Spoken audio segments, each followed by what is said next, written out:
Hey there everyone! Are you looking for some tips to help make your modeling in Blender easy? Well, good news for you because I got a list of them today here on the Digital Paul Workshop. It is the blend shape that refused to cooperate when you're ready to animate, Techno Meow Tinkerer.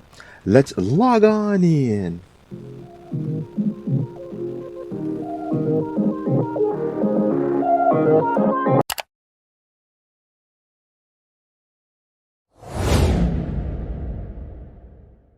This Blender tip is if you want to work on something on a straight on view, but it is at a weird angle. It does not line up with any of your axes, your X, Y, or Z. So we're going to take a look at here, this leg of Metroplex I got at an angle. If I want to work on any of it, especially any of these weird angle pieces, but I want to work on straight on, how I do that is I'll select the piece I want, I'll tab into edit, make sure I got my face select tool, select the face I want, I hit shift 7. Yeah, it kind of does point it at a weird angle at you, but then I can zoom on in here, and now it's facing directly at me. And this I can do for any of the angles, like shift 7 if I want to work on there. If I want to work there, shift 7. Straight down view ain't going to be much of a thing, but say like if I want to work on the side here, say like this one, shift 7, I can now work on it straight on. And that's how you can work on any piece in a straight on view if they don't line up with any of the 3 axes.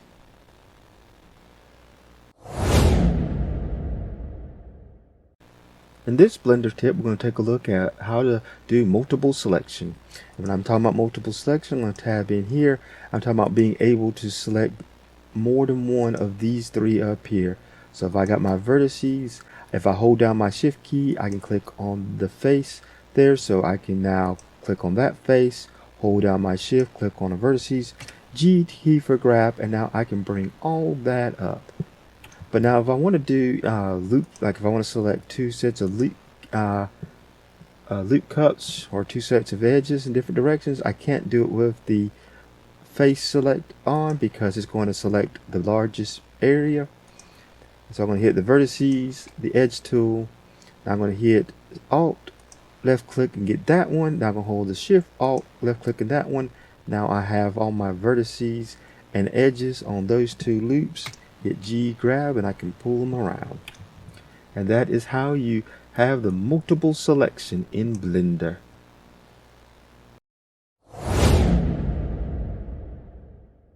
This Blender tip is one I've been meaning to learn, and that is scaling on multiple axes. So what I got here is I got this piece of Metroplex. I'm going to hit the Shift key, and you can see I can shift there, but if I just hit like Z, it only shift on the Z axis. But if I don't want to shift on the Z axis, but I do want to shift on the X and Y, I can hit S for scale. I hold down the shift key, I hit Z for Z because that is not the axis I want to scale on, and boom, now I can reduce the X and Y by keeping the Z intact.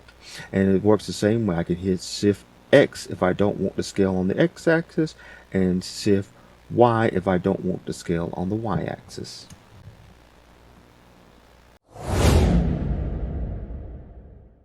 This Blender tip here is how to repeat the last thing you did without having to sit here and copy and paste all this stuff or constantly copy and paste the object itself.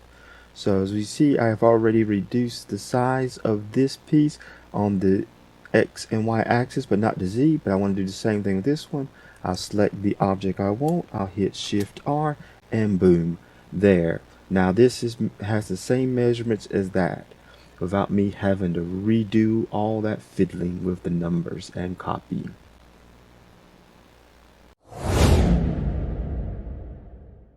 This Blender tip here is for changing the properties on multiple objects. So like if I say I got multiple objects I want to change the same way, but like at a different angle, well, I can hit select both of them. Now whatever last one I select is going to be the one that's affected first. So I hit the N key to bring this up. I come down to item. So like I just want to scale this on the Y axis. I just want it to be nice and wide. So we'll do this like that, but it only does the last I selected. So what I can do now on the same axis I worked on, I hit right click, Make sure I'm right here where it says copy all selected or copy to single depending upon what I'm doing. I'm going to go copy all, and now it's made this just as wide as that. Especially considering it's on a different axis, that is a very handy thing to know.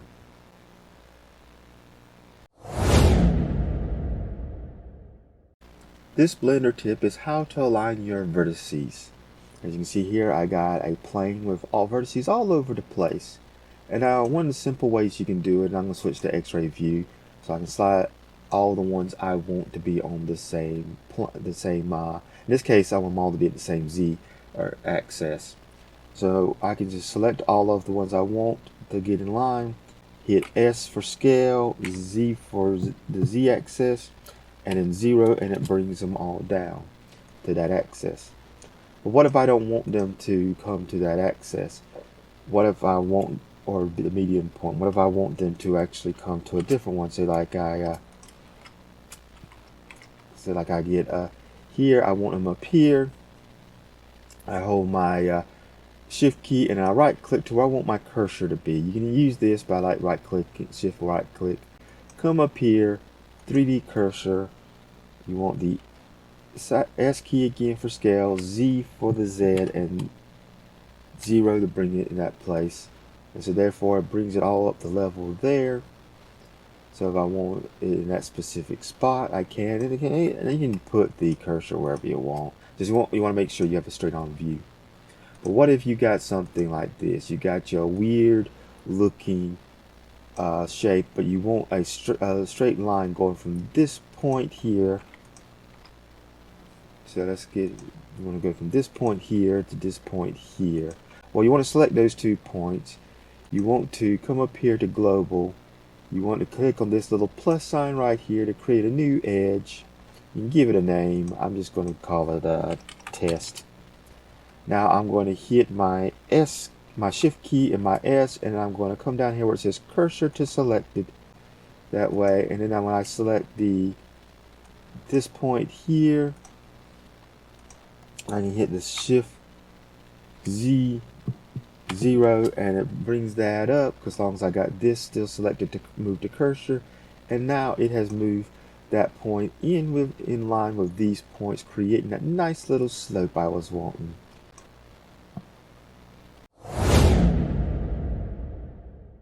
This blender tip here is some viewport settings you can look at to help you see your objects better, what you're working on.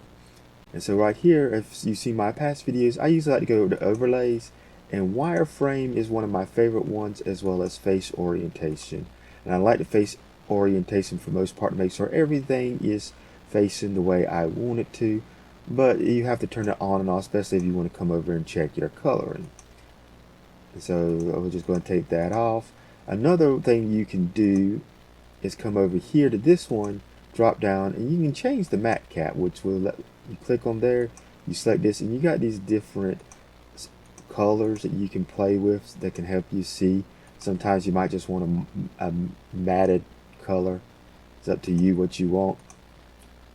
But go around and kind of see. That'd be like hard for me to work on with right there. We'll stick to something like this. And there's some other ones you can turn on in here. You can turn the cavity on. Normally it'll come on screen, and it gives you this nice little edge, almost not quite like the wireframe, but it gives you this nice little edge here, so you can see your shapes a little bit better. Some people turn on the shadows, which helps give some definition, but it kind of darkens things a bit. But as you can tell, it doesn't affect anything as you switch over there like the face orientation does. One of the things you can do is come to you got a couple selections here under cavity, but both world and things, and then you can kind of adjust these a little bit to how you want some of this stuff to be, so you get a better contrast, and so you can see what you're working on. And that is just a compilation of some useful tips I found that you can use to help you out in your modeling in Blender. I know a few of them I have used, and a few of them I've been meaning to learn for a while to make things easier, so I'm looking forward to using them now that I've learned them. And if you like my content, you go to these websites right here to support me in different ways, as well as like, subscribe, and share this video with anyone you think might find it interesting. And if you're looking for a way to find some more useful tools to help you in your modeling in Blender, I recommend you check out my video, 3 Essential Blender Tools: Fill, Loop Cut, and Slide Explain. Until next time, have a nice day.